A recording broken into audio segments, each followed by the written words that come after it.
Actually, no, you had this whole conversation with me in your head because I didn't. No, I did. I told hear you. any of this. This is all like completely new stuff. So, weirdo.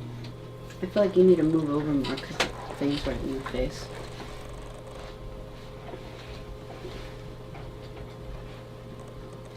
$10 seconds. This is Gubs Radio. Gubs Radio. Welcome, everybody. Welcome to the Knockem Comedy Radio Show, coming at you live from Governor's Comedy Club, the legendary Governor's Comedy Club in Levittown. Thanks for joining us this morning. GovsRadio.com is the website. You can see our show there live right now.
We are having so much fun, and we know you're going to love our next guest. His name is Tony Walker, and he is a comedy guy. Comedy cures everything. So. Absolutely. I had cancer at the age of 32, and I do believe that the laughter and the positive attitude got me through it just as much as the medications did, which led to the comedy troupe that I run called Knockem Dead Comedy.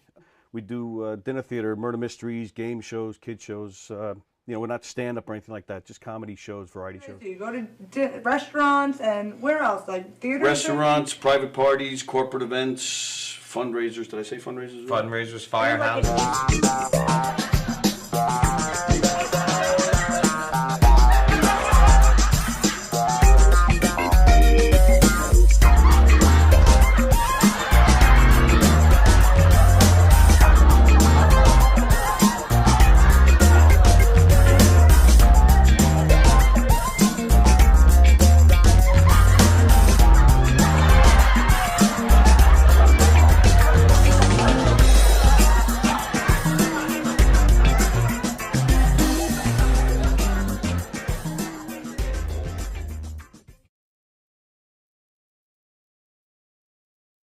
Comedy shows, they're murder mysteries, they're audience participation.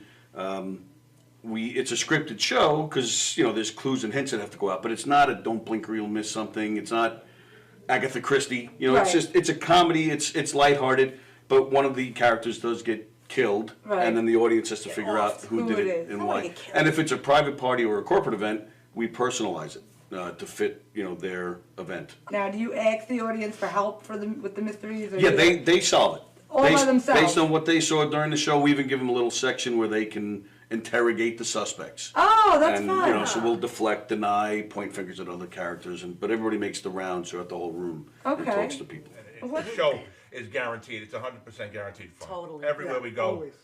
everybody loves that show. The audience they just get so involved, and there's just such a part of the show, and that makes it even better. The other things that you do aside Yeah, from we mystery. do game shows. Oh, the game show, we have a podium with lights and buzzers and sounds, and it's basically Like a a trivia Family game Feud. show, or it Right. could be, you know, again, we ad-lib with that too, so they may want a trivia game show, but if we show up and they're a loud, boisterous group and they're a lot of fun, we could ask them to do funny physical challenges, or do some karaoke, or whatever, or name that tune, whatever we feel like doing, Oh, and they'll be willing to do, we'll That's cool. we'll take it there. What movie introduced the phrase, "There's no crying in baseball"? What Wait. What letter comes after A? Yes, there you go. Go ahead. B is correct! Is there a favorite skit that you do that just still cracks you up every time you do it? We do a lot of audience participation murder mystery shows, comedic murder mystery shows. And there's 2 shows. We have a mob show. We're in New York. You have to have the mob shows. And we have a redneck wedding, which is just that I have it's to a come lot see of that fun. one. You're welcome Yeah! anytime. Anytime. In fact, I even Well, brought growing you a up in shirt. St. Louis, Missouri, I have to say you did. Oh, of course I did. That you will wear Hey! everywhere you go. In fact, I have a whole bunch there. I'm giving one out to everybody. Everywhere I go. Okay. That's right. There you go. Knockem Dead Oh, Comedy. that's great. Can I Knockem Dead pretend I'm Comedy. drinking something here? Excellent. Yeah, you can pretend like you're Thanks, drinking something. I'm having fun on the set. You know, we actually do put water in it when guests ask. Just we not do, but this if you guest, but if you don't ask ahead of time, wait, this one's full of water. You ready? Nice. 1, 2, 3. All right, there you go. Johnny, you have a good time tonight or what? Had an awesome time. All right. KDC, that's what I'm talking about. Yeah, all right.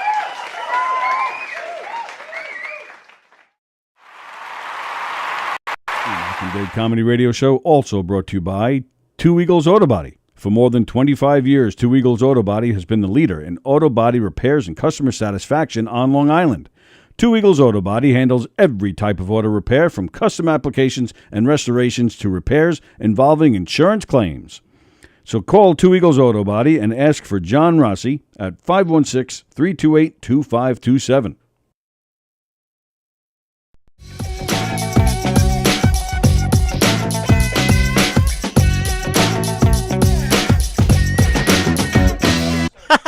Okay.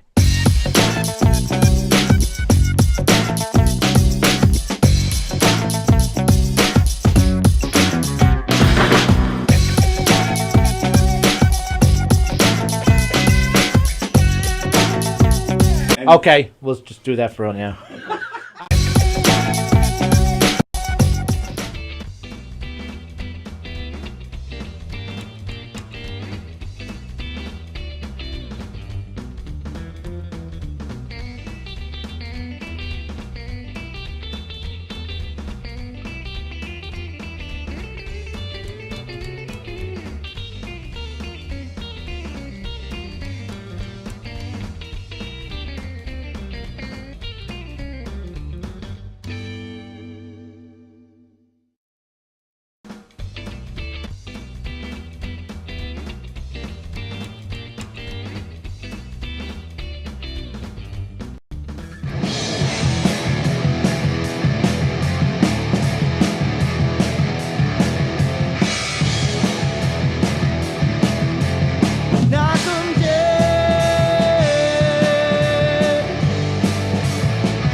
Hi, everybody. Welcome to the Knockem Dead Comedy Podcast.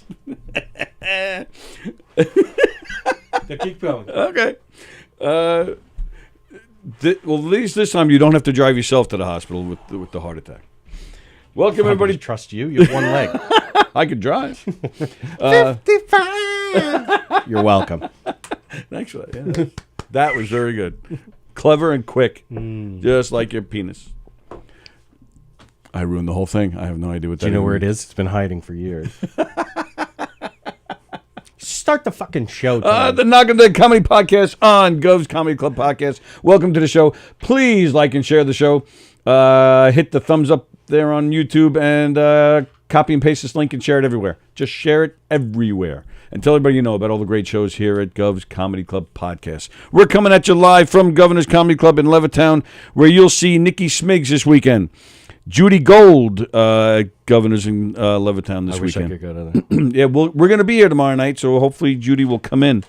We're going to not grab her, but ask her to come in. She's so good. Don't forget, May 21st, John Ziegler is recording a comedy special.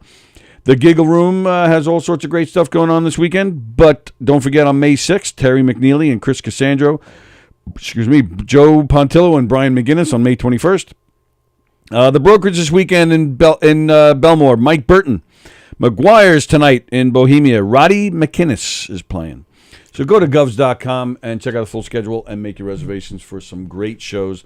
Hello, Kitty. Good morning. It's me, Kirsten. Changed my name. Oh, she changed her name again. Oh, now it's Kitty. I like chicks who don't know who they are. I like chicks who call themselves Kitty. No picture, just sound. Oh, really? Who said that? Curious. Kirsten. Oh, don't know if it's just me. All right, well, you know what? We're going to find out. I mean, I have a picture. I'm looking at the Everything picture. looks good on my... Oh, now it's Kitty. I like chicks who don't know who they are. That's hilarious. Who is that guy? All right, so we have sound. So I think it's you there, Kitty. Kitty, 64. I think it's you. Turn up your volume. No. She said, no picture, just sound. Oh, no. Oh, I thought you said no sound. Like, he doesn't speak English. I didn't read it. It is very nice to meet you. I thought you said that she had no sound. I didn't read the comment myself. It's all good. It's all good. All right, so Kirsten, we have picture. Kitty 64, what's it going to take for another 5? Well, that's why a 68 is a good thing, because that means you do me and I owe you one. Yes. I like a 96. What's a 96? We just kind of take care of ourselves and not really even look at each other. A 77, you get 8 more. Yeah. That's my favorite. Adam Snare, I got picture and sound. Okay, thank you, pal. Oh, good for you, Adam. I read that right. I excited Tony too much with the name change. Yes, you did. Yeah, you did. You always excite me, Kitty. If you could smell. Oh, I smell what it smells like in here now. He sprayed. Jerry Lehane is watching. He says, meat too. I don't know why he said that. I have no idea, but I'm not going to try and figure it out. Hey, guess what? You know what? Next week, this coming Thursday, there's going to be a special, and I want to get your opinion on it. I like specials. I did announce it. I've announced it a couple of times, but now we've posted it on Facebook, and we got a graphic. Next Thursday at 7:30, left versus right, Schaefer versus White. Yeah. Mark White and our pal Josh Schaefer, two guys with strong political opinions, beliefs, leanings, but they get along. They're friends. They've done some work together. Mark White has done the music for Josh's cartoon. You know, the cartoon he keeps talking about that we don't know anything about. Or Not have supposed seen. to say anything about it. But Mark has done the music for it, so they're pals. And so now they want to do this special where they go off on each other. Well, about they are political special, so exactly. That's true. So that's next Thursday. Well, this coming Thursday, I guess. This coming Thursday at 7:30. They're claiming that it's going to be civil and even funny and friendly, and they're not going to fight. So why would I want to watch this? Well, exactly. I have a hard time believing that. Mark White yells at everybody and criticizes everybody. So I think Josh may be hopeful that it's going to be civil, but I think he's going to be wrong. Josh can take the gloves off, too. I've seen that. Oh, yeah. Online. And again, Josh is very opinionated. And, I could see this going off the rails. And I'll be sitting here working all this stuff. So, well, you guys are doing rails that night? All right, maybe I will come. Or I watch. and if it does go off the rails, I'm just going to continue doing what I'm doing over here. Yeah. Are they both going to be in here? No, Mark will be zooming in. That's what I figured. He's out of Origin. He's in Texas again. He's back in Texas. Him and his wife bought a house. Oh, okay. She's supposedly working her way back, over to Texas. Working her way back to Texas. Nice. Because she married Mark White. All right. Changing the subject now because you just totally reminded me of Stream something. of Consciousness Friday, everybody. There you go. Hello, Brendan Burt. He says, let's go Let's fucking go Mets. That's right. Mets won the opener yesterday. The Mets have the best winning percentage for season openers. You need to do that grab of the Family Guy thing, where it's like, "Welcome to opening day at Shea Stadium," and now the Mets are no longer in it. Yeah, you're absolutely right about that. All right, so yeah, you just reminded me, and I don't know how we got into it. Yesterday, I was home, and me and Sallie, we started talking about. Oh, Sallie and I. You're right. Sorry. Sallie and I. It sounds like I'm talking about Tim Saliani. So I'm Maybe losing you my will. voice. Excuse me. So we were talking about Dr. Dirty. John Valby? No? No, I think you guys were telling me about him one time. Okay. John Valby, back in the 80s and 90s, played governors. Like, it seemed like he was here every weekend. This guy was here regularly. He was the house doctor? Yeah. And he's been around since the 70s, and he's great. But I think for the most part, if I'm not mistaken, he lives in upstate New York. And I think, so this area, like the tri-state area, I think was like his main bread and butter. But he was fantastic. I personally felt he was fantastic. And he's still touring today. I think he's in his 70s at this point. I don't know much about him. I got to look it up. But his whole act is just playing the piano, making up some originals. This guy was raunchy and filthy as you can get. But it was, but you know that going in, so nobody's offended, nobody gets mad, everybody just laughs. I had the pleasure of seeing him several times when he was still performing here. So he did some originals, but his main thing was he would take famous songs and change them into parody, dirty parody. It's one of my favorite things to do. That's exactly why I said that to Sallie. I got to talk to Andy about this on the show. Because lots of people try parodies. Right. They don't always work. Yes. Where I feel this guy, first off, he didn't do a whole song.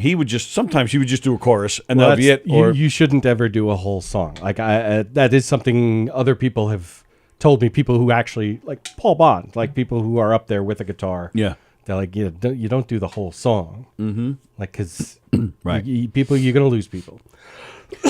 But what we started talking about was, I think, and you tell me what you think. I mean, you haven't seen him, but I'll try to explain this as best I can. I think the reason he was so good at it, John Valby, Dr. Dirty, and you go on YouTube, you type in either one, Dr. Dirty or John Valby, Valby, and you'll find clips. I'm sure you will. Yes. So he would, you know how some people will take like a song, and I'm going to use Bette Midler's Wind Beneath My Wings. Did you ever know that you're my hero? Some people might just come up with... Did you ever eat a gyro? Yeah. All right, but that's actually better than the example I was going to give. Because at least you still rhymed hero and gyro, which kind of rhymes. Right. Where a lot of people will just make up brand new words. Did you ever know I love McDonald's? Or, something, like... Yeah, but if you can sell it... McDonald's. Yeah, but it sells better when you rhyme. Oh, no doubt, yeah. Or if you keep in key words. Right. My example, and the reason I use that song is because I remember one of the times I saw John Valby. He's at the piano, and that's the only part he did. You know your mother's crotch smells like a tuna hero. Nice. And that has stayed with me all these years. Right. I laughed my ass off on that line because he kept in the word hero. Right. So I personally think parodies work better, when they get a better reaction when the keywords or the main words are still rhyme. It has to be loyal to the source material. Exactly. Yeah, you just summed it up perfectly. Yeah. A lot smarter than I. Well, it's like my Pearl Jam sings Christmas tunes. Yes. Because it's the delivery. Right. It's the melody. Even though none of the words necessarily match up, the amount of syllables does match up. Right. Which is very important. That actually, I would say the syllables is even more important than using a rhyming word or whatever. But and so I screwed the example up because he did have the right syllables. I added some, and you're right with the Pearl Jam because you sell it because you do good impressions and you can nail an Eddie Vedder type delivery. Where this guy doesn't do it. He just sings and plays. Right. And he's just so good at it. So we were talking last night, and I was saying, yeah, you don't really see much of that anymore. Yeah.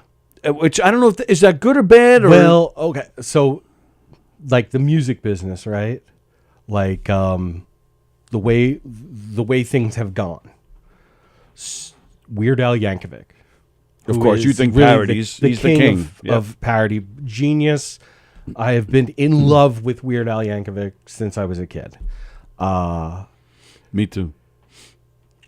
Where do you get to hear him? You have to go seek him out. Parody songs, they kind of have to be almost like landmines. Blow off people's legs and cripple them for life.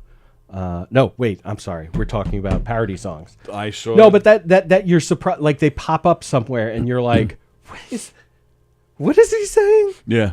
Mm-hmm. Versus going and seeing somebody and going, okay, this guy's going to do parody songs. The only other way is in your regular life, like Dr. Demento. Weird Al wouldn't have been heard if it wasn't for Demento. Right. That's and now Weird Al's such a force on his own. He just has to drop something on YouTube, and everybody picks it up and is like, "Oh my God, Weird Al did another genius thing." Mm-hmm. Tacky, that was great for Happy, 'cause I'm tacky.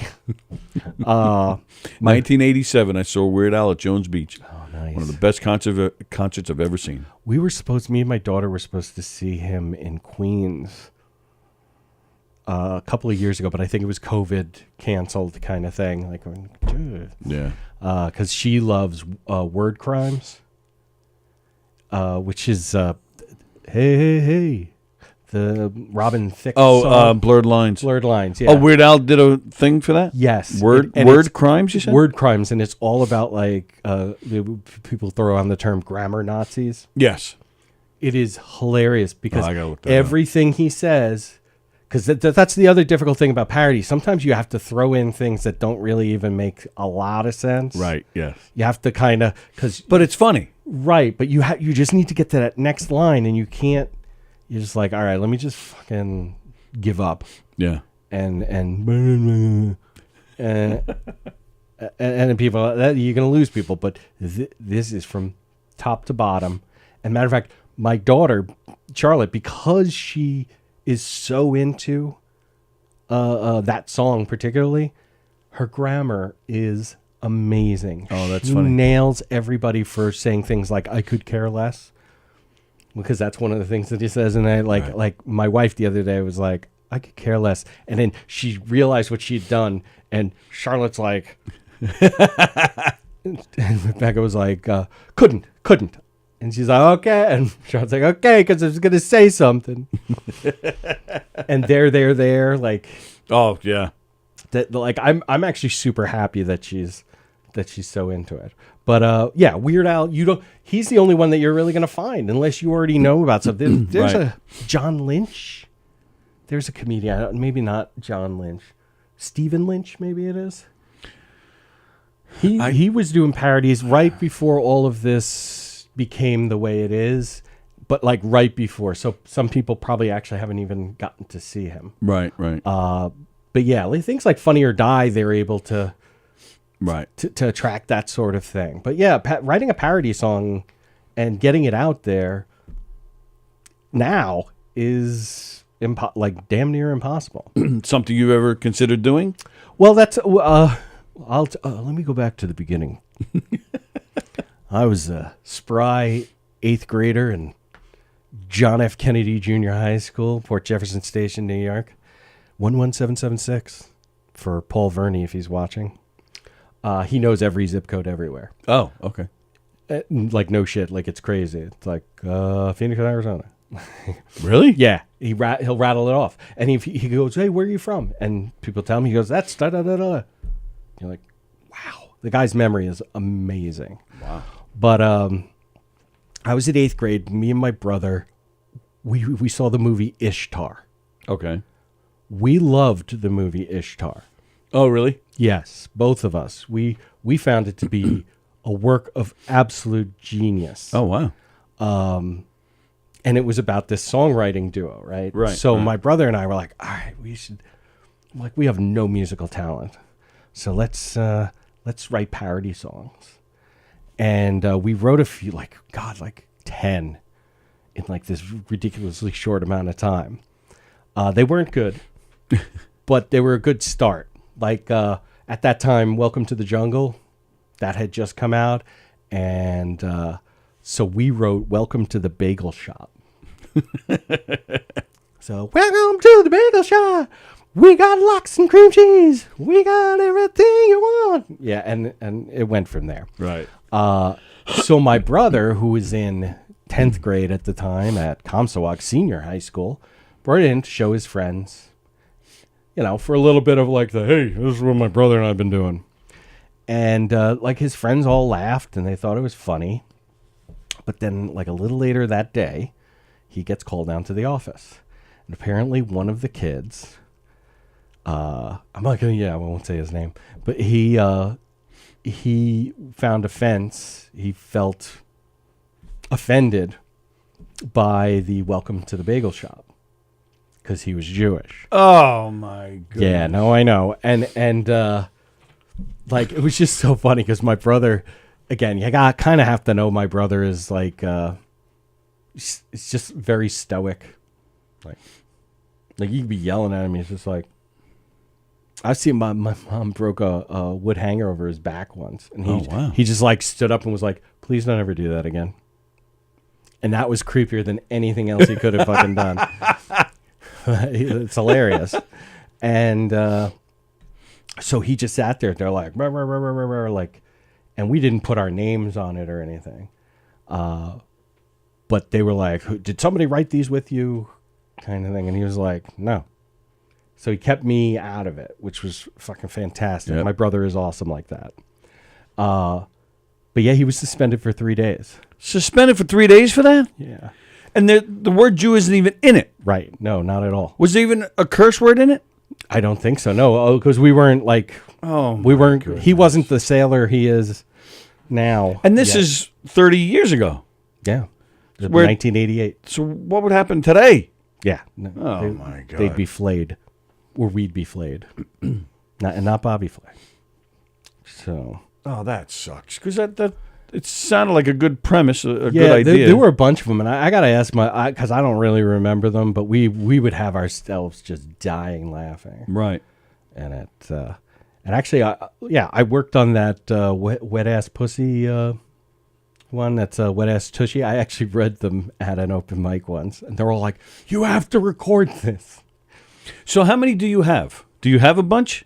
I've got like a few. Remember, I was going to do that We Are the World parody about like cancel culture or whatever. And so I have that, but I've never been fully happy with it, even though like it checks all the boxes. Right. Syllabically. Ooh. Whoa. You see that? I don't think I could say that again. Syllabically. Ooh. I got it. Wow. Syllable. And rhyming words and whatnot. Because what I do when I write a parody, I literally print out the lyrics, and I go line by line. Oh, okay. Writing exact some just like because I have the idea in my head, but I'm like, okay, and then I go back and like that's not right either. Let me. And have you ever done like? Have you ever got like really raunchy with them, or you try to keep it? No, you don't. It's because parody songs to me, like a full parody song. If you go raunchy, it's just like it's like low hanging fruit, right? And I'm not criticizing that dude, but like, no, of course. Do you ever know that your mom smells like a tuna hero? Like that's kind of low hanging fruit. It's funny. And I'm sure that's not everything he does is exactly that. Right. But if some hack like me tries to do it, it would be terrible. But yeah, no, I like it to be more abstract. Like yeah, that makes sense. Ken Pichelle and I wrote the Sweating Bullets parody for Don for Pasusu. And that was the hardest. He's the first person I collaborated with on since my brother. And that was difficult because it's well, really have the simpatico like my brother and I do. Well, but and he like- had great things. And like you said, you continued the pattern of working with people with no musical talent. Wow, shots fired. He's Sorry, probably I'm not just even having watching. fun. I'm just having That guy's fun. not even watching. Ken Pichel's the first to admit that he's not a singer. So I'm just messing No, with but him. he really. It was funny because like my brother, I love Ken Pichel. if we'll like us, because we riff a lot of things. Not that I don't know if he's helped me with any of the jokes that I use now, but I talked to him. I'm like, oh hey, I want this. I want to do a parody of this, and he's like, yeah, I'll. You give me a couple days, okay, and then we'll get on the phone and we're like, we just make each other die laughing. Right. And it's like every idea is a great idea for the two of us because our senses of humor are so in sync. And I've always tried to get my brother to laugh because he is such this person. So like, yeah. Adam, I'm sorry, go ahead. Yeah, no, but Ken had some great Ken's things great. that I'm like, I'm just picking I'm like, on you know him. what? That's actually really great. But I'm talking about like, because at first I'm like, really? You're going to come back at me and say that my lyrics are not like fucking perfect? Right. Because my brother would be like, oh my God, that's perfect. Snare, Weird Al is, excuse me, one of my all-time favorites. So different than Valby. Well, yeah, I think Valby's best stuff isn't full parody songs, but more limericks and really old songs. Yeah, exactly. Oh, that's right. Bosie did mention Stephen Lynch to me just last week. I totally forgot about that. You're right, Jeff. Cool. Stephen Lynch is great. Just saw him down here. Yeah, Stephen Lynch is fucking brilliant. Because he's young too. He started really young. Yeah. Yeah, parody songs. I'm trying to think of the one that I was just talking to my brother about. Not that we're ever gonna have to go through all of these dirty jokes that my brother and I send back and forth to each other. Jerry Lahane, I used the Batman logo and Mercedes-Benz symbols as DS9 Space Station Design 1987. Cool. What's DS9? Deep Space Nine. It's a Star Trek series. Right, that's right. With the guy, yeah, I think I remember that one. Did Stern ever have Valby on? I don't know. I see. I didn't bring my notebook in, and I do have this out there. It's I wrote my brother back in January. Hey, writing a sharp dressed man parody. It's going to be LARP dressed man. Do you know what LARPing is? No. Live action role playing. Yes, on the Marvel series, Hawkeye. They had a bunch of LARPers and Yes. Okay. Yes. So and I've been dealing with LARPers since I was a teenager, my early teens. But yeah, every girl's crazy about a LARP dressed man, and I wanted to call my fictitious band doing it, and I wanted Sallie and Billy Geyer, the three of us, to be the LARPers. No, to be the ZZ Top. Well, right, yeah. But we were going to be AA Bottom. But what I do every time, which is fucking hilarious because of the double connotation there. Right. But I looked it up, and there's actually a ZZ Top cover band in Texas called AA Bottom. Oh, really? Yeah. I'm like, I do not think you know what those words mean. Oh, wow. But they actually are like a serious, and they get booked and everything. Like it's like a big thing. So like, I'm definitely going to not use that. Oh, that sucks because that would be perfect. So I mean, maybe NN middle or something like that.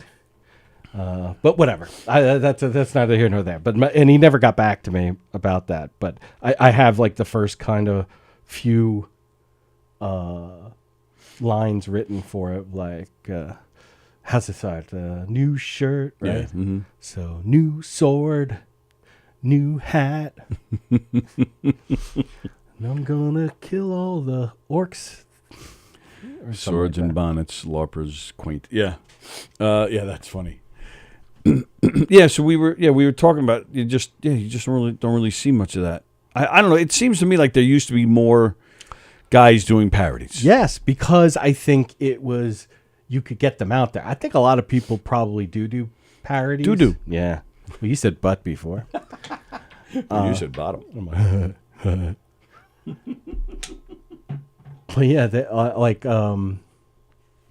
I think it was more accessible which is kind of a weird thing. Yeah, right. Because, and this is sort of off topic, but like kind of a parallel thing. When we were young, there used to be a gajillion fanzines, magazines generated by fans that were all over the place. They were all over the place, especially when you were in high school or early college, like Nassau or Suffolk. You people just like handed them out, like, "Hey, you into hardcore?" No. Wait, what do you got there? It's okay. Well, I'll fucking read it. Like, right. I'm, dude. Like, support. Like, and they were always free. Like, you never had to pay for them. Yep. And they were so cool, but cool in that they were completely amateur. Oh yeah. And not that you were going to get the best writing or art or whatever, but it was like people were sitting down and trying, which that's out of everything in my life that I miss my mind the most. It's for you, Mark Twain. But I miss that when I was young. This is the only thing I really miss about being young is that, like, the electricity of like going to a coffee house. Yes. Poetry reading or an open mic, like bands. Yep. And just... I was talking about it recently on here where I even miss staying up, going online all night. Not online on the computer, waiting on a line all night long for a concert or for Mets tickets when they're That's stupid. No, well, it's true. Immediately dismiss your... But whatever it is. No, well, you're not valid. There was one year, Islander season tickets went on sale the same day as concert tickets for the Grateful Dead, I think at the Meadowlands. And I worked, my buddy had a Ticketmaster machine at his CD shop, so I would be the guy that would do the crowd outside. Okay, oh, you can go in now, or, the line is here, whatever, give announcements. This date is sold out, whatever. Right.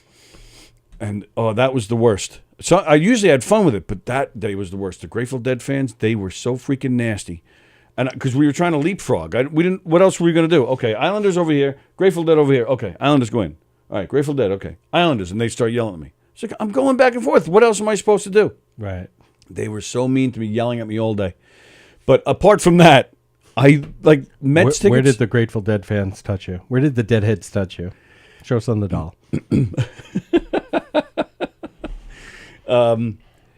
But yeah, waiting online I used to wait all night for Mets tickets. I used to have a blast hanging out, just talking to people, and that too. Then you'd find the fanzines, and you'd realize, oh, I'm not the only nerd who's really into this. I often say that, like, particularly those fanzines, for living out as far out as I live, were like oases of like, holy shit, I'm not alone. Yep. And what's really funny is, like, I would always like read the editorial staff and the publisher, like whoever. Oh yeah, absolutely. You were going to run into them eventually. And I did on several occasions run into people who were producing these things, and you're like, dude, I love your name is whatever. Don't you produce, But you still get this stuff, like they have Facebook groups for this stuff. Yeah, but it's not the same to you? I don't think it's the same because it is so easy to get, and there's a benefit to something being easy to do. But when something requires work and an effort, the love comes through. I think, we all talk about keyboard warriors and whatnot. Right. They're not tough guys. Back in the day, tough guys were tough guys. Like, you didn't want to fuck with them because they'd actually back up their shit. Yep, you're right. But now people act like they're tough guys, and it's like, we're never going to meet. Like, right. Yeah, I will murder you too. Like, look, I can write that too. Look, I just my favorite thing actually to do in the early days of like the listservs and whatnot was just copy and paste what they wrote. I've done that. Like, just write back everything. Yeah. Oh, now you're not being original. Oh, now you're not really. Now you're not being original. And eventually they leave you alone. Boatsies, for some reason, every time I do a song parody, it gets dirty, he says. Bozy, what was that song parody we were supposed to do about Jeremy Tubin? Oh, were you two were going to do one together? He'd called me and asked me to start working on it. I did, but then it just like I got stuck and I couldn't unstick myself, which has happened to me a bunch of times. It's really embarrassing. I didn't know Bozy was into parodies. Does he? Have you ever heard any of his parodies? See, spiritually, Bozy and I are very alike in that we have a wide anus. Well, there's that too. That's not spiritually. It could be spiritual. Anally. And it could be a spiritual experience. Well, you hope it is. That's why you do it. That's why you do it. That's why you do anything. But yeah, he and I both have not just doing one kind of comedy or not being just into one kind of comedy, which everybody is like that. But I think he and I more.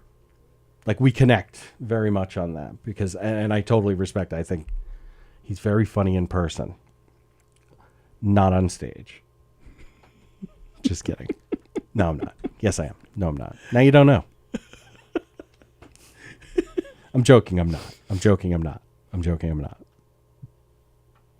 My wife and I do that all the time. We're like if you say something and the other one goes, really? No, I'm only kidding. But I'm not. But I am. But I'm not. And now it's like, okay, now I don't know. And then you don't get any sex. What are you kidding? We call that foreplay. Right. Well, all right. Well, now you gave me another segue. Ooh. Because you like to post.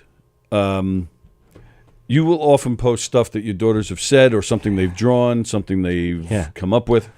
So, I don't know if you heard the story. Oh, boy, what town was this? It wasn't in New York, if I'm not mistaken. It wasn't in New York. There's this girl. She's in preschool.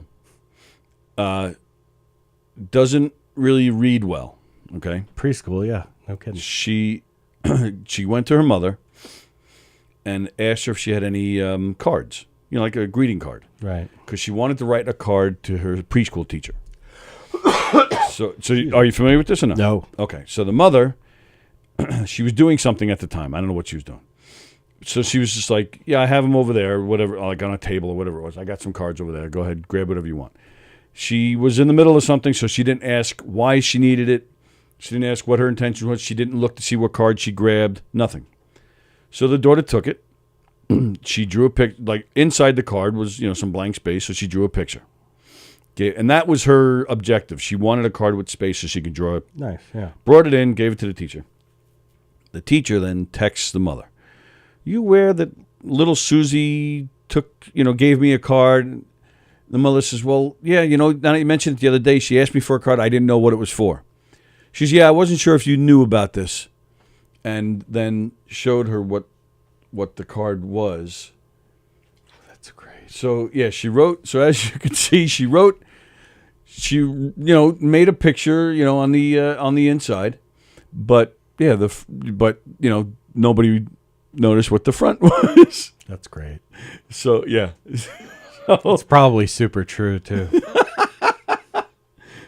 So that was the picture that she... It's called grooming. That little girl is grooming the pre-K teacher.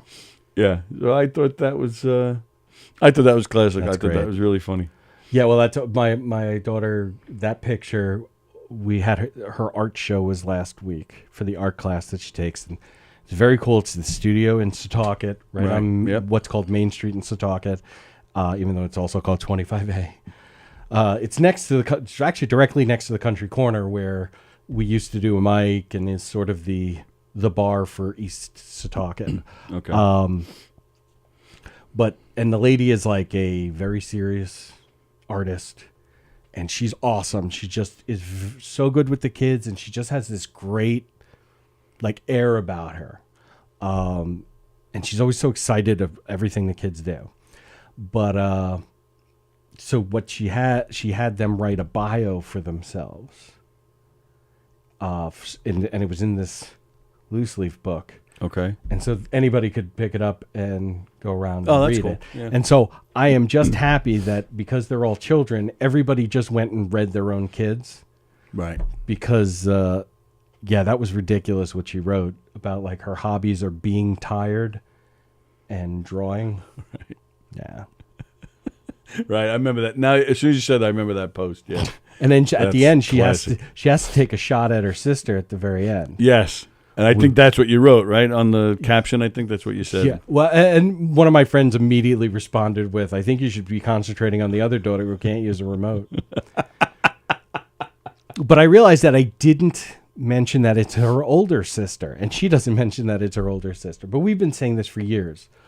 Charlotte would be like, could you turn on TV? And we'd be like, okay, and this is what you do. And Daphne just like figured it out. Right. And was like, like before she could talk, she could use the remote properly.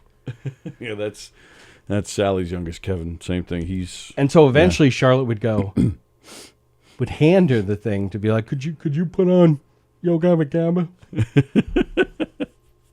Right. We'll go.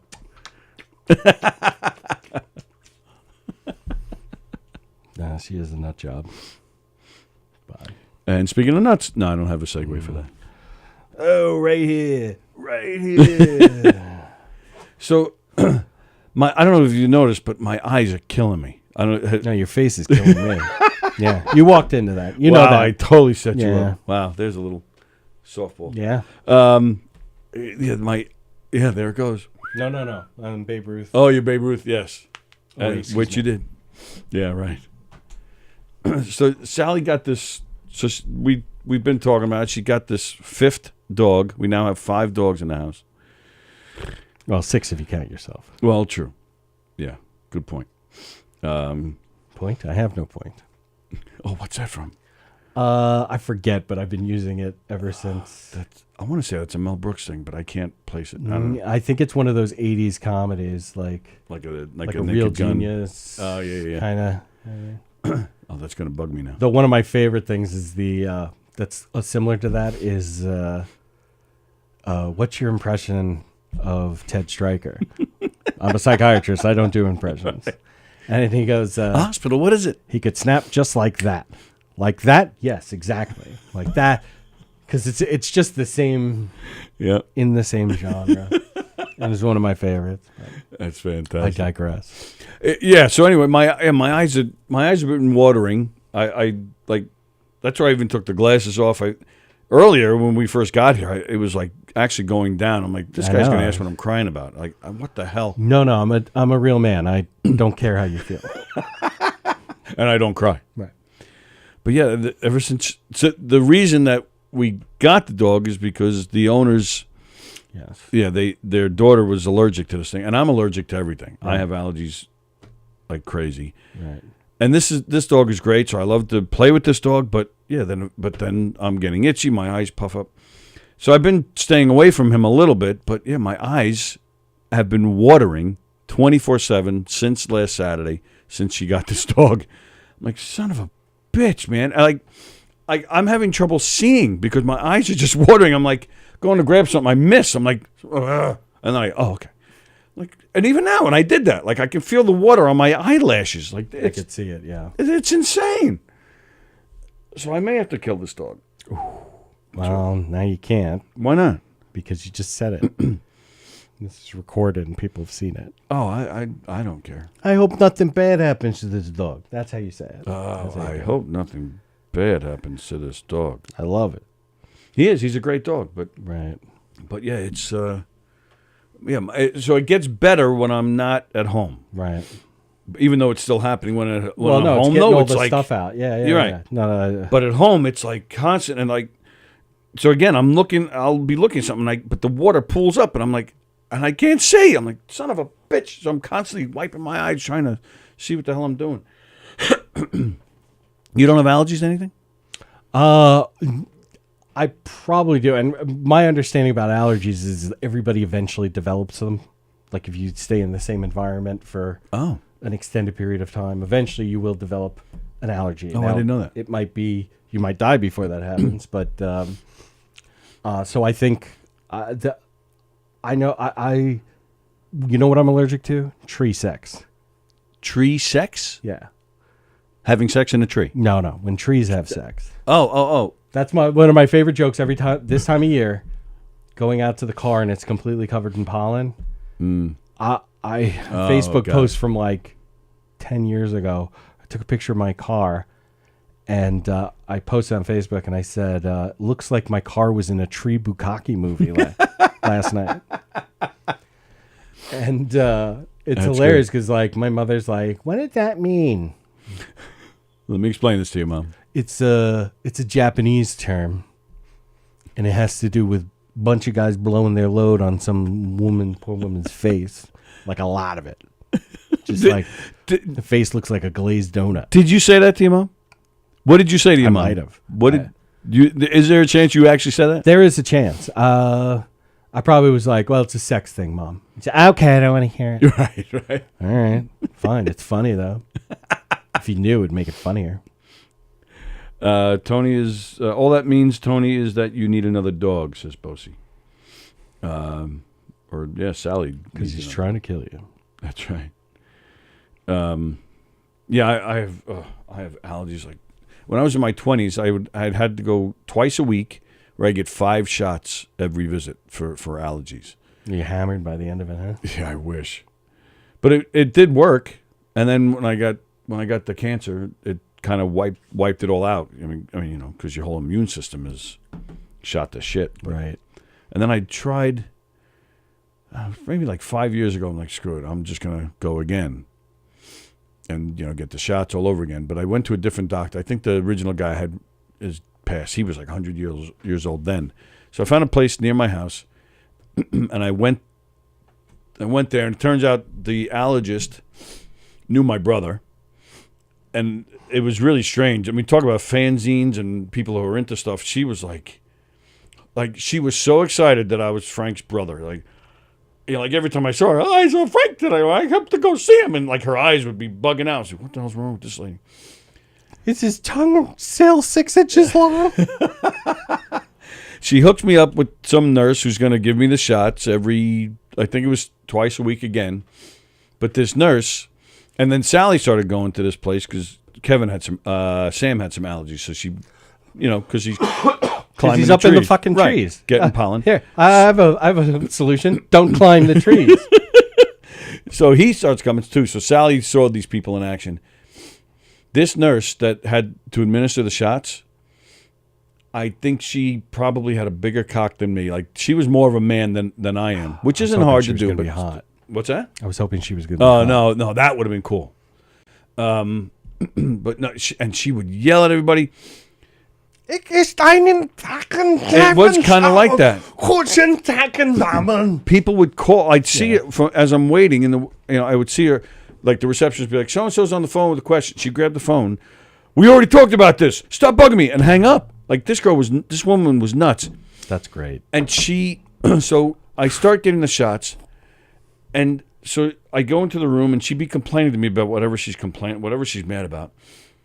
But she wouldn't just give me a shot. She'd be like, poof, like she would punch me. I'm like, and a couple times, like, whoa.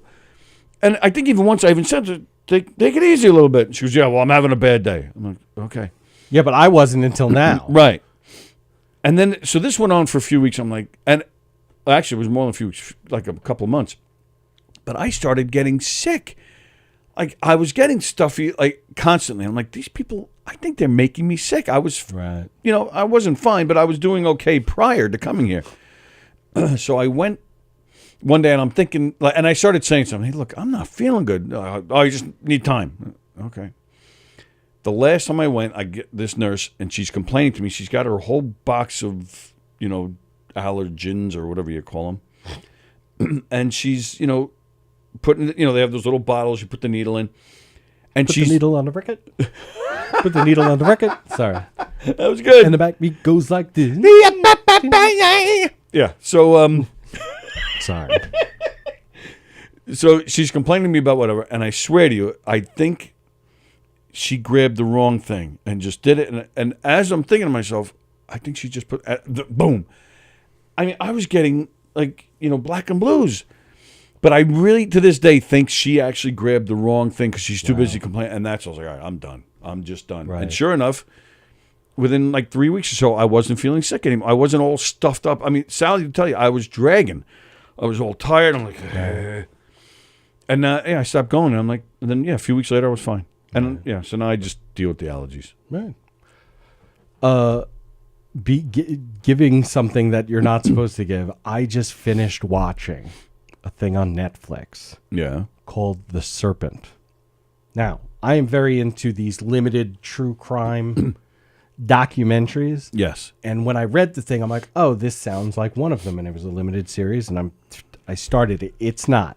It is a dramatized, like it even says, like, the events that happened.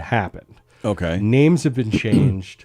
All dialogue is imagined. Okay. Like they're very upfront at the beginning. Even the characters are different? No, like okay. like it's just their names are different because there's still some possibility of some shit happening. Mm-hmm. However long shot they may be, it is unbelievable. Because at first I'm like, all right, this isn't what I signed up for. Right. I'm like, the acting isn't that great. But as it goes on, it's like, oh no, this is just a different vibe. Because it's this different vibe, they're actually doing a phenomenal job. Oh, okay. It ends up being like an incredible, and I don't think there's anybody even remotely famous to Americans in it. Okay. Because I think it's a French film or it's or series or English, because there's a lot of English actors in it, but there's also a lot of French actors. It's about this guy. Yeah. Most of it takes place in Bangkok. Okay. But he's of Vietnamese and French. His mother was Vietnamese, and his father was French. And they, grew up Vietnam and back to Paris. But anyway, he's an adult in the movie. But his childhood becomes important later. What he was doing was drugging like these hippie tourists. This takes place like in the 70s, mid 70s. Okay. Like when people go, I'm going to go find myself in like the hostels and everything, which right. In all my travels, I never did that kind of traveling, but I would run into these people, and they are, generally speaking, as stupid as all of the people are in this movie. Wow. They just are. And I mean, we're also talking about it's the 70s and people didn't know a lot about what happened elsewhere. Yes, there was no internet. Right. Especially, and the guy hates like American type or Western people because, he at points he's like, they're only here to make themselves feel better and whatnot. And they think they're so much better than us. But yeah, it is insane. Really? And it's like he drugs them what, to bang them? No, or to kill them? Steal their passports and money. Oh. But then like it starts getting messy because some people end up winding up dead. Oh, okay. And it is so good. But I'm also absolutely in love with the 3 female leads in it. They're just all like beautiful. Really? Absolutely beautiful. But then after a while, and that's why I said the girl who's sort of the bad guy in it is, or one of the bad guys, is like, by the end of it, you're like, I don't think she's hot anymore. Oh, okay, yeah. Unbelievable. And there's a lot of accents. There's a lot of subtitles because they go from one language to another, and it's all over because the main character, who's not the guy who's the main character who's going after him, is Dutch. Oh, okay. And a buddy of his is Belgian. So you have German being thrown. And the Dutch guy's wife is German. But she speaks Thai, German, French, English. Like she's 5 or 6 languages. And and these are real people. And at the end you get that like the update of like what happened afterwards to all these people. And you're like, oh my God. Wow. Like I feel like I've seen this person before. Yeah. Because the wife ends up working at the UN. Oh. Well, and, yeah. and speaking being an those languages. undersecretary. She was like high up. She was just under the Secretary General. Yeah. Like, holy crap. And to think she was in that place at that time when this was going on, and she was married to the guy who was obsessed with trying to find this guy. Oh my God, it is so good.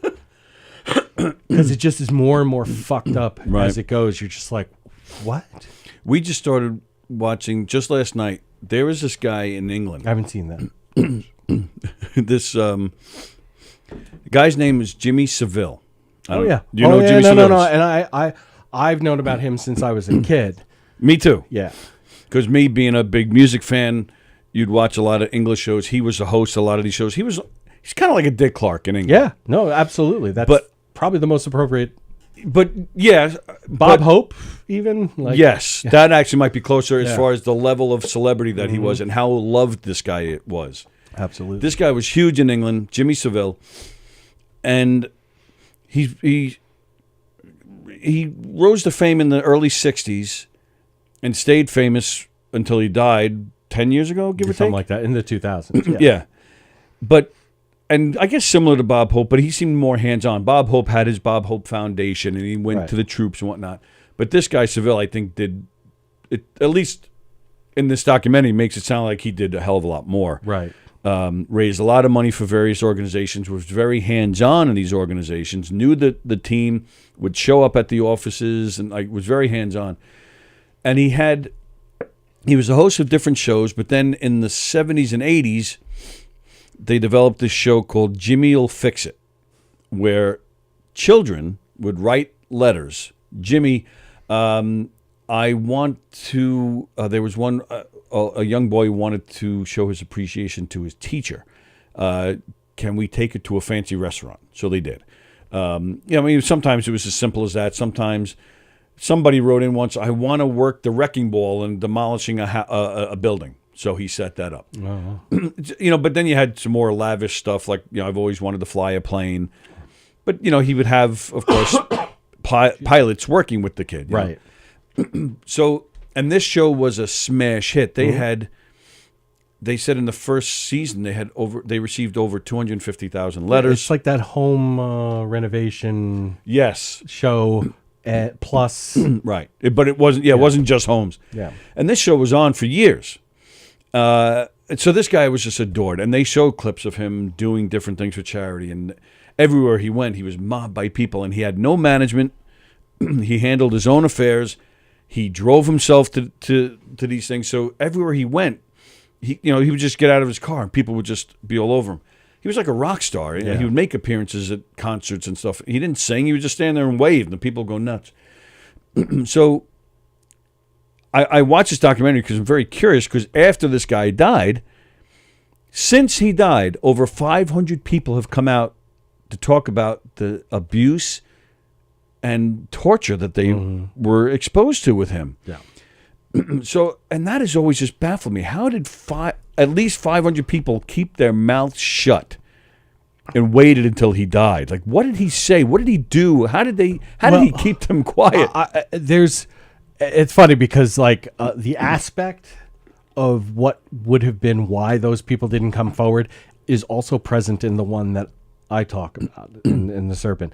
Is a lot of times these people, their vanity is so grand that, like, all that you just described about him showing up and people mobbing him and thinking he's the best thing since sliced bread. Right.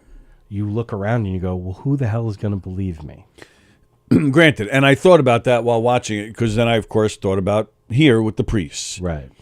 Somebody did eventually. You would think, though, out of at least 500 people, one person would say, screw it. Even if it's to get headlines with their name attached to it, they're going to go forward, just like the priest scandal. Somebody finally stepped up, and then a slew of people said, oh, finally somebody's speaking. Right. Well, yes. That's the feeling of isolation, that feeling of like what we just said about the fanzines, of like knowing that there was somebody else out there. Yeah, true. Who's like you. It's not like there's a fanzine of Jimmy, like, hey, did you pick up the new Seville Touched Me Too? Right. Yeah. But it turns out, which we didn't know at the time when we put it on, because we're watching it, and they're going through all these wonderful things that this guy has done through the years. Yeah. And we're watching it, and that's all it's talking about. And Yeah. there's little clues or hints here and there from people that, I dealt with Jimmy back in 1978, and I thought he was this wonderful guy. Or you had some people saying, we thought it was weird when he said this, but we just didn't think about it, Right. And then we're like, so you had those little snippets, but most of this thing is just talking about all the wonderful things he's done. So we're like, is this about what he did, or is this? Sorry, that's But the off that's- to see the wizard. Right. There's a lot of things, And so I hit pause, and I see there's only 10 minutes left in this thing. I'm like, what the hell's going on? Turns out it's a two-parter, which I didn't even know. Oh, that's why these limited series, I love them. Yes. Which, but I like to not look and see how many episodes there are. Well, I do too. Because it's like, where the fuck is this going? Well, that's the thing, but that's what I'm saying. I didn't even know this was a series. I thought this was just a movie. Right. So, so once I saw, there's another episode. It's a limited series. Okay, fine. So we watched the rest of it, and I was okay. And then sure enough, at the end of it, they start to clue in that, like the next episode is going to be a lot different than this first episode. And there's even you hear some tapes of him talking to the police and stuff. So like, okay, all right. So we have to watch the second one. We haven't gotten to it yet, but not knowing exactly how this, I don't even know exactly what he did to these people. Right. I don't know why we have our speculation, which is probably correct. Yes. But I bet you there were threats or money. I bet you I would say there's going to be more to it. See, I have always had an affinity for like England, Ireland, like the shows my brother and I watched a lot on Friday and Saturday nights. We were always watching 13. We go back and forth between 13 and 21. Yep. The original Three's Company and Are You Being Served? Are You Being Served? Waiting for God, The Piglet Files. I could go on. Red Dwarf, unbelievably great science fiction comedy show that was on BBC and then here on PBS. But so I knew who he was, and when all of this broke, because of the news that I am into, it was right there. Yeah. And so I, like, when I saw it, I was like, oh God, but this will be everything together. I'm going to wait for this one until, I'm going to see if my wife wants to watch it with me. Right. Because I know I went on a real tear of watching girls being abducted and they were murdered and they never found the body, or they did find the body, whatever. Right. Yeah. Like, I mean, they're amazing because it's just so amazing that at so many points where people could have done something, like if they just for 1 second went, that none of it, if Woody had gone straight to the police, none of this would have happened. Right. And that was the weird thing. Those were the little snippets that they were showing in the first part. His interviews were like, how come you never married? And well, I have fun, but they just haven't caught me. Right. But at the time you just laugh and you just shake it off, or he would even say, they spoke to one guy, I think it was the producer or the director of this Jimmy Will Fix It show. He goes, oh yeah, once in a while he would come to me and say, oh boy, did I have fun with that little girl last night? He goes, but you don't think any further than that when somebody says that to you. Yeah. You don't really think he meant little girl. Because it's out of context. Right. Yeah. So and this poor guy had even said, like, I really felt bad for this guy. This guy worked with him for 20 years. Yeah. And he goes, I can't believe I was so ignorant. I feel like a fool. But he's right. I think most people would be like, wouldn't have thought any more. He said, he goes, I didn't ask for names. I didn't ask how old she was. You don't think to ask these things. Right. We weren't suspicious at the time. Right. They had no reason. There was no obvious reason. Right. And even Sallie, because Sallie had no idea who this guy was. I told her about it quickly. She's like, yeah, I'll watch it. So we sat and watched. But if you know who he is, great. But if you don't, go fuck yourself. No, I'm sorry. What were you talking about? To look at him, he had a creepy look about him. Yes.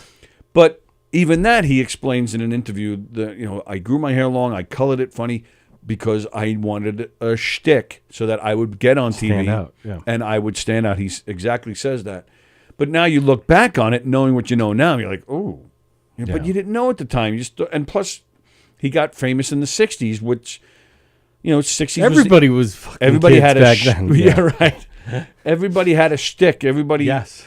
It was over the top in the 60s before reality TV, before TV became more realistic. TV was in its infancy back then. So it just kind of made sense. And it was part of his persona, too. He would act all goofy and stuff. It kind of fit. So, yeah, I'm really curious to see the second part of How this. it resolves. Yeah. Well, spoiler alert, he's dead. Right. They killed him. And they caught him. Yeah. Well, that's the thing. I don't think he was ever persecuted for anything. I don't even think he was arrested. I don't think that's 100% true. Yeah? I think towards the end there were rumors, like inquiries. Yeah, but I don't think he ever. on. But I don't think he was ever arrested or really truly faced anything. No, faced anything. No, but like brought in for questioning. Right. I and think all that of was the worst of it for him until he died in his 80s, if I'm not mistaken. And I think they were closing in on him when he died. Yes. Like yes. And that's what like kind of sucks about it, is like, oh, he dies and now everybody comes forward. No.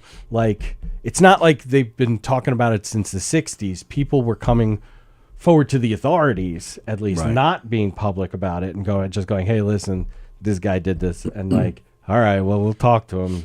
Weirdo. Loved his show, so I don't know why. There was this one woman who I never heard of, and I can't remember her name now, but they made it sound in this special that she would be like the British Barbara Walters. Right. And she booked an interview with him. Right. And she's doing her research, and sure enough, she said, as I'm doing my research, I start hearing, some talk about little girls. Right. So she sits down to do the interview, and she says something about having some trepidations about doing the interview, and he says, why? Because of the rumors. So she goes, I wasn't sure if I was going to mention it, going into this interview. She goes, but he threw me the softball. Yeah. She goes, do you mean the rumor about the little girls? And sure enough, he goes, yeah.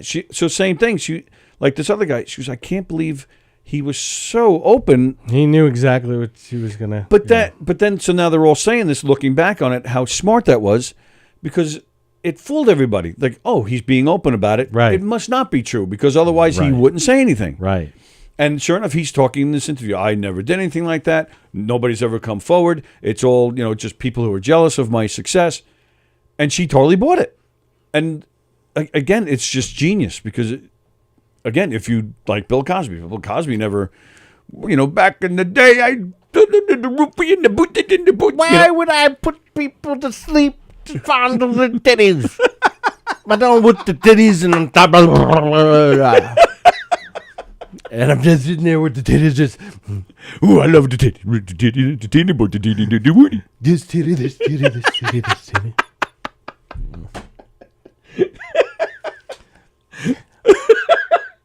So, so we're going to watch the second part. To me, it's just an amazing story. Right. A guy that's so loved by millions. So, because I'm trying not to talk about what we were talking about earlier. You were fondled by Jimmy Savile. By Jimmy Savile? Yeah.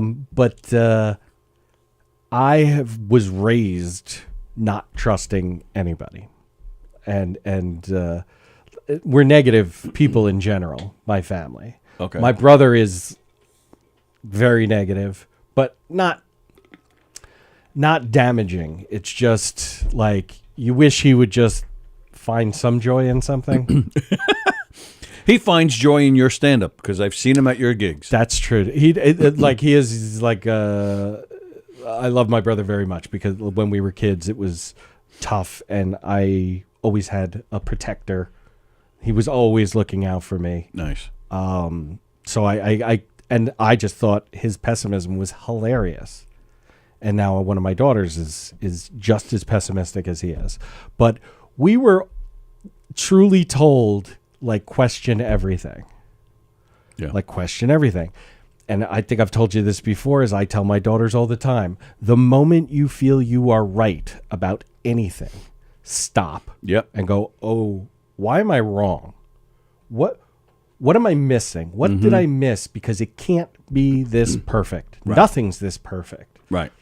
And that's like people who are, and my wife gets sick of it. Like if somebody is like Mr. Rogers, like that's somebody that we were all like, I would ask my mom, my brother and I, a couple of years ago, we were like, hey, what were they saying about Mr. Rogers? Because we were talking shit about the Yo Gabba Gabba and DJ Lance and whatever. And like that, like it's a very complex science fiction-y thing of being like, well, him and Flex control all of them. Right. Like they're at their whim kind of thing and make it much more devious than what's being presented. Like Ernie and Bert being gay and all that stuff. Right? Well, no, because I don't think gay is evil. Well, Tony, I don't know why you would think that. No. Thanks for the opening. The way we would kind of, like just mess with it. Yes, and tear it apart. No, absolutely. Right. Absolutely. But we would go super deep. And like Sophia the First, do you even know that? Because your kids are way too old. Is that a show? It is on Disney Junior. No, never heard of it. Where it's this girl. That sounds like a porn, actually, the first. Like you're de-virginizing. Yes, Sophia the First. Yeah. I'll be Sophia's first. Starring Joan Severance. But that's a little Skinamax. Yep. Shout out. I haven't heard that name in a long time. I forget the other one. Who's the blonde chick that was in a bunch of them? Oh, yeah, I know who you're talking about. I mean, not like incredibly pretty, but she was very pretty, great body. And then she had that show where she was the DJ. And she would take calls in, and then they would, instead of telling the stories, they would then, reenact it. Yeah. Yeah, I know that woman's name. Then she kill tried to, what is her name? She tried to come out of that world and do legit shows. She was on one episode of Deadwood, I remember. She's like a softcore queen. Yes. But, and not gay softcore. I mean, like actually female queen. Yeah. But okay, Sophia the First, her, like they tell her the story. The setup is all in the song, the opening song, and she's just like, I was just a girl in the village doing all right. Oh, okay. And then like all of a sudden her mom marries the king and they move into the palace and he's got twin kids, boy and a girl who are the same age as her. And they go to school, like this special school, and there's magic and all this stupid shit. But like I'm watching it, and I'm like, oh my God, this is like Game of Thrones for kids. And I would actually get myself a little worked up sometimes because I'm like, imagining them 20 years from what was happening and be like, those twins are just banging. and Sophia probably hooks up with that geeky kid. And, and really applying like a lot of Game of Thrones. Like, I bet you they kill so-and-so because you can't have him running around. But I wouldn't even be telling my daughters that, like, I'm sitting there with them and I'm just like,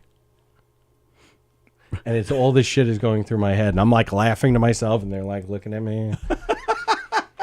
Dad loves this show. Yeah, like, oh, okay. I'm like, Sophia the First, new episode's coming out, guys. Let's go. Come on. Well, I'll go down, I'll pause it, and then I'll finish changing your diaper. Then we'll go down there and watch it. But same thing with the Bubble Guppies. Sort of along the same lines. Bosie just got tortured with that show for 3 months. Which one? Sophia the First. Oh, dude. Wait a minute. What do you mean you just got... Isn't his son like 9? I got tortured with that show for 3 months, Sophia the... Oh, so maybe that wasn't recently. You're talking about back when your kids were little. At least I hope that's what he means. I got tortured with that show for 3 months. It's not as bad as Dora. Yeah, Dora. Yeah, I didn't like Dora either. Yeah, my kids only had a passing interest in Dora. Blue's Clues passing. No SpongeBob. My kids were like huge Yo Gabba Gabba fans. Your kids, but they're young enough that where they could get into SpongeBob now. Yeah, but they're too cool now because they've gotten into anime. Mm-hmm. Oh, okay, yeah. And Naruto, and the sequel to Naruto, Boruto, which is his son. Oh. Yeah. I thought that was lunch. Yeah. Burrito. Just the fact that Kitty came on and said it's not as bad as Dora. Like, now I'm like thinking about Kirsten again with that sexy name, Kitty. Yeah. Yeah, I'm thinking of Julie Newmar now. Eartha Kitt. Yep. Well, and now Halle Berry. Well, don't skip Michelle Pfeiffer. No. Oh, no. Well, no, it's not Halle Berry anymore. It's Anne Hathaway, right? Wasn't she the last Catwoman? No. Kravitz. Zoe Kravitz. Zoe Kravitz. And she was fantastic, I thought. Because I felt they didn't give enough to do. They didn't. but it's coming. The movie is not called Catwoman. True.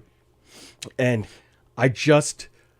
this is the first time that they used a movie about a superhero to not smack you in the face about them being a super or a hero or whatever. This was more of like a thriller. Yeah. Because it's like finding the guy. Right. I loved that they did not show Paul Dano until 3/4 of the movie. Yep, I like that too. Like it just was it was so well done. And it was very much like the comics. It was like the things that made people want to make movies about. Yep. Brilliant. We had a guest in here yesterday, Dan Wilbur, who posed the question, why do we need another Batman movie? Okay, the reason why you need another Batman movie is because motherfucker makes money. It's that easy. Like what I'm happy about with this movie also is they didn't feel the need to have to beat you over the head with his origin story. Thank goodness. There were aspects of his youth that really had nothing to do with the original origin story. And matter of fact, I thought they were going to go in a different fucking, which would have been insane. And matter of fact, if they make another The Batman movie, they are definitely going to go in this direction. It's something called the Court of Owls. And it's like this secret society that actually runs Gotham City. Okay. Because all of the stuff that was happening in the movie, you're like, they're all connected. They're all... Yeah. And it was like, oh my God, they're going to do Court of Owls. Because they have an assassin that works for him called the Talon. And him, the Riddler in his... like the goggles and everything. That's kind of what the Talon looks like. Oh, okay. So it even could be that they used him to do their dirty work kind of thing. And so the next one, I see how they could do that. But Batman has a amazing history of some incredible stories that like they beg to be made into a movie. My son tells me that all the time. We're talking about like, is it 80 years of 70 or 80 years of... I think it might even be more than that, right? It might be, but let's not be dicks about it. Fuck. Yeah. So 60 plus 20, 80. So it's about 80 years. There's just so much that can be done with Batman, and especially because he's not super powered. You don't have Deus Ex Machina, the Ghost in the Machine. Like good album. Now I'm thinking of the Latin. I'm thinking Sting. But I wish I could last as long as Sting. But there was so much. There is so much for them to be able to go back to. And I mean, you have Batman, like really being very human in all of these stories. Superman is not human, right? And I'm going to say something that's terrible, especially for for being a Gen Xer. Those Superman movies suck. Which ones? They're not the original Superman movies. Christopher Reeve? Yes. Oh, it's unpopular. I love them? Yes, I do. I'll fucking go home and watch them right now. It's 1 and 2 when we've had our discussions about 3 and 4. Right. But and they did like a thing, and they satisfied, and it was like, oh God, you can make a comic book movie. Right. So good. All right, cool. But then it took them forever to try to do it again, and Tim Burton nailed it with that first Batman movie. Mm-hmm. What was I gonna say? The talking about Superman. Yeah. Okay. So, but Superman's an alien. This is the problem with Superman, because it's sort of like we can't save ourselves. We need someone else. And he truly is in the mold of an anti-hero, because he is not from the culture, but he was raised in it. So therefore it is the problem. And later years in the comics, they did a really good job of this, of people being xenophobic towards Superman. Right. Because it's like, what are your real intentions? Mm-hmm. Like, why is he here? Like, they can't just accept him at face value, which they should not.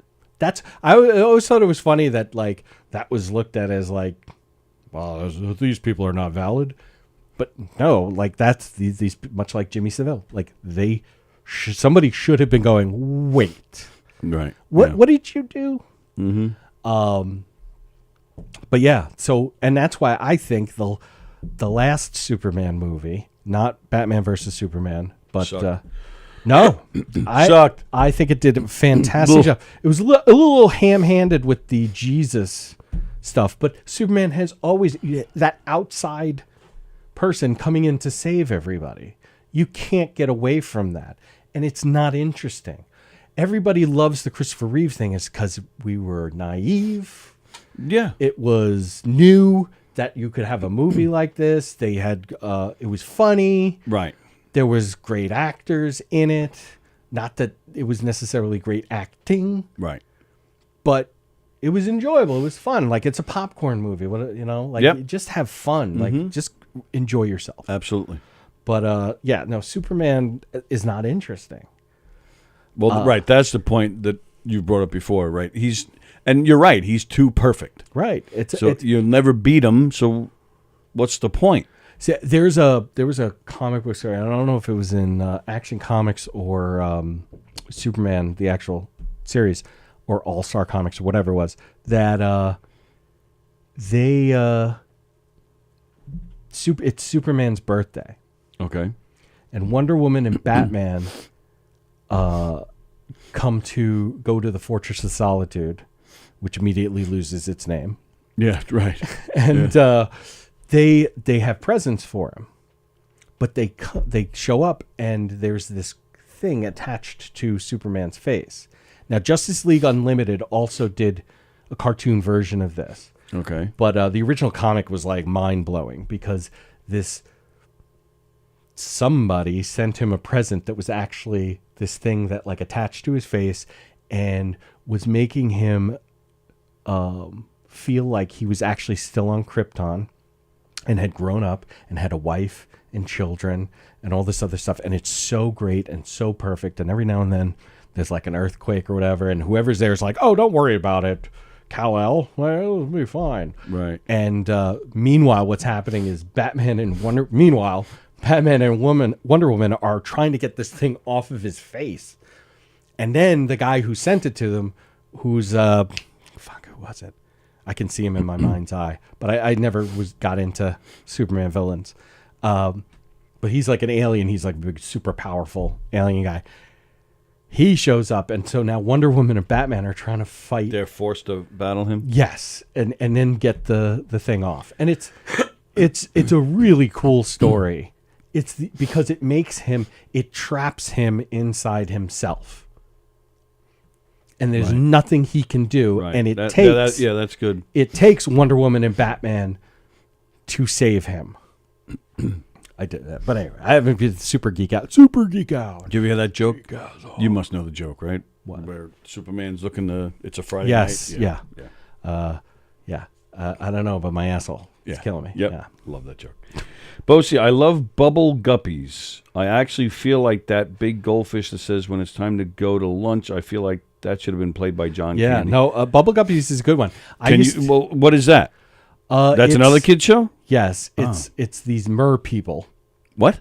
Mer people. So mer people. Mermaids and mermen. Oh. I was trying to save time. I'm not that smart. But you got me caught up on it. Yeah. Anyway, the mermen they're mer boys and mer girls, and they're in school together, which this giant goldfish is their teacher. Oh. And there's even a dog with there's a mer dog.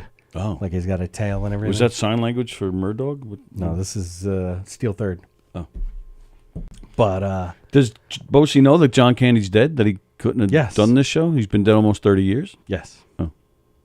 Or maybe, you know what? It's Bosey. I don't know. I don't know if he knows. I assume he does. I mean, he just formed a full sentence, so I was just happy about that. I love bubble guppies. It should have been a period.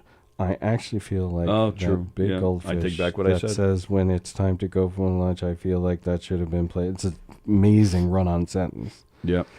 But I take it back. But it's him. I was willing to let it go, but he was like, oh, that's like a really good... He wrote something. All right, well, he spelled everything right. How about that? Yeah, this could not have been talk to text. No. Which is usually his what he hides behind. So maybe Perillo is driving the truck right now.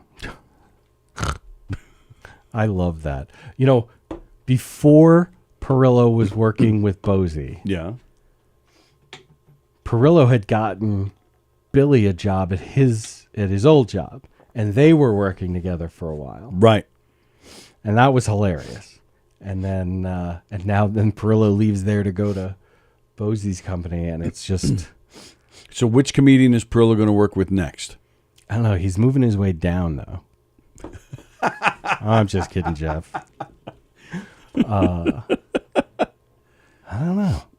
That's a good one. I'm trying to think of who actually has a job that Steve Rocco Perillo could go and... I didn't bring my sunglasses today. He could be molding plastics. He could be, but, there's not much demand right now. What does Half do? Doesn't he sell furniture? It's funny because I thought of appliances. I can't remember. He sells or air conditioning systems. Is it? Is it? It might be. Yikes! Yeah, it's something like that. That's cool. So before we go, it's just about time for us to split. What's today? The 8th. So not next week. The week after. That would be the 22nd. Okay. Eric Tartaglioni's coming in here with us. Oh, cool. That'll be a lot of fun. I met him one time in the city, but we have not out here where we live. I have not been in the same room as him. Oh, wow. All right. So that'll be fun. Yes. The week after, April 29th, Carol Miner will be in here with us. I was going to talk to you about that. Well, you're not coming? I might. Does she scare you? Is that what's going on? No. It's that I have a cousin's wedding in Boston on the 30th. But we're of course going up early. But I also think my wife has to work that day. Oh, okay. But you'd have the girls. Or are they going to school? I think that's the school day. So it would be like a regular Friday. So basically, you're telling me you're here. I am. For a second there, I'm like, hey, I hadn't gotten there, man. This should have happened not with all these people all these people. The 3 people watching? We're down to 4. It usually goes that way when it's time to say goodbye. Yeah. But she's very excited about meeting you. Yes, she is. I think, and her husband will be here. He'll be sitting on the couch. He does not want to be on They're into that shit? Well, yeah, he should be sitting here with the camera on the couch with you two. Right. I think we're going to have to do some bonus trivia that day. Oh. Just for you two. Right. Yeah. Wait, do I get to request the fucking subjects?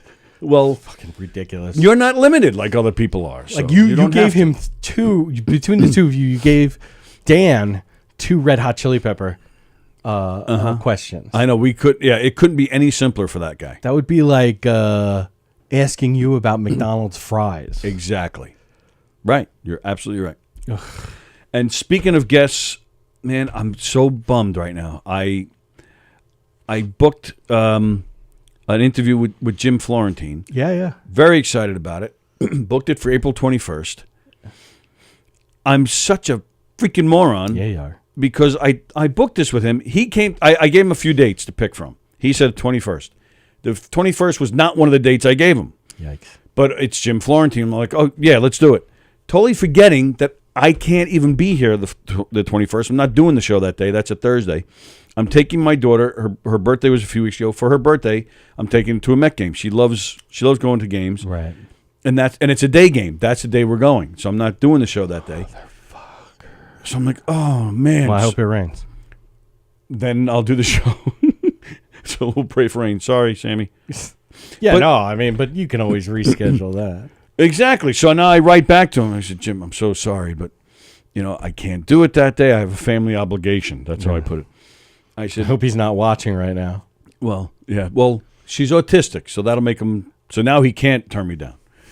I'm playing that card. You're going to Met game. Yay! So I said to him, pick a day. I said, anytime. I said, I don't care if I have to come in here at night and I'll record it and then play it on the show another day. No response. I'm like, son of a bitch, I just ruined. Madre Fouché. I mean, he's playing the club that weekend, that following weekend, the 23rd and 24th, I believe he's going to be. Right. So I'm hoping either he'll be like, all right, I'll come in for a few minutes when we do the green room. Right. Or he's going to be like, oh, you're that dick that. Right. Let me see this one-legged prick that fucking playing with my emotions. So I'm excited that Carol's coming. I wonder if she'll bring more. Guaranteed. You think she'll be bringing more boxes of her beaver? More of Carol's box is? Oh, with that delicious stuff inside? Hey, get down on that beaver. Yeah. Excited about Tartaglione, so hopefully we figure this out with Florentine too. I think it's going to be a lot of fun. Eric's just a super nice guy and a funny guy, so that'll be fun with the two of you here. I'd met him. They were doing it was Broadway Comedy Club. They were downstairs, we were upstairs, and it was like probably my first show in the city. Oh, nice. So it was just like, okay, nice to meet you. Yeah, right. And I had no clue who the hell he was at that point. He's a Suffolk County guy, Centerport, I think. What? Nothing. I was just love you Nassau people who are like, oh, I don't know what's in Suffolk. They're both in Suffolk. Yes, I know. I just don't know They're which one. They're also two entirely different places. And I'm aware of that. I just didn't know which one. You sure it's not Center Moriches? Positive it's not Center Moriches. I get mixed up with people in Levittown, in Nassau as well. See, I confused the whole county for one That town. actually makes me feel better. It's Friday. We're going to get out of here. There is nothing on tonight. Top Fives is now on hiatus until Don gets the new season done. Season 3 he's working on. So that's not on tonight. But live from Governor's Green Room, we're back tomorrow night, and Don will be here, which he originally said he would not be able to make it at all in April, but he will be here tomorrow. Nice. So looking forward to that. Judy Gold is playing the club. Hopefully we can get her in here. I don't know what's in the giggle room tomorrow night. Probably Perillo. He's usually in there. Tonight? No, tomorrow night. Oh, tomorrow night. But either way, I'm sure there'll be great comedians hanging around. We're going to try to get them in here. That's tomorrow night. And then that's it. So then Sallie and I will see you Monday. Monday, what's the guy's name? We're going to have on Monday a special guest on Monday. There is a band. They're called Classic Clapton. They're an Eric Clapton tribute band. What's so funny about that? No, because it's singing like Take the Ton Away. Classic clap. Drip, drip, burn. Drip, drip, burn. It's classic clap. That's a classic clap joke. And yeah, maybe there you go. Back to the song parody. Next, a little bit. Glenn Goldman is the guy who plays the guitar and does the lead vocals in Classic Clapton. He will be with us on Monday. The other band members, I don't know if they're coming or not, because I don't know what their plans are for the weekend. I don't know if they'll be in the studio with us or not. But well, we know they're certainly not all working for the weekend. That's not Clapton. No, I know. Although Clapton is a lover boy. Yeah, sure. That was a stretch. Glenn Goldman from the band Classic Clapton. He is bringing his guitar. He's going to play, and he's going to tell us about his band. And did Stan Lee name him and the band? Classic Clapton. And his Glenn name? Goldman. Yeah, you're right. Peter Parker. The other band member, Don Donaldson. He'll be here. Yeah. Steve Berg. Johann Jones. Johannesburg. Johann Jones. It's like, that's an awfully ethnic first name and a unreasonably bland last name. So that's our show on Monday. It's going to be fun. Sallie will be here. So everybody enjoy your weekend. Don't forget tomorrow night to tune in and check out Live from Governor's Green Room. And once again, please tell everybody you know about our shows here. And if you'd like some studio time, make sure you reach out to us and we'll hook you up with this great studio. That guy yesterday, Dan Wilbur, he loved the studio. Nice. And he had a lot of nice things to say about it. Well, that means he's a good person. Exactly. So there you go. All right. We'll see you guys later. See ya.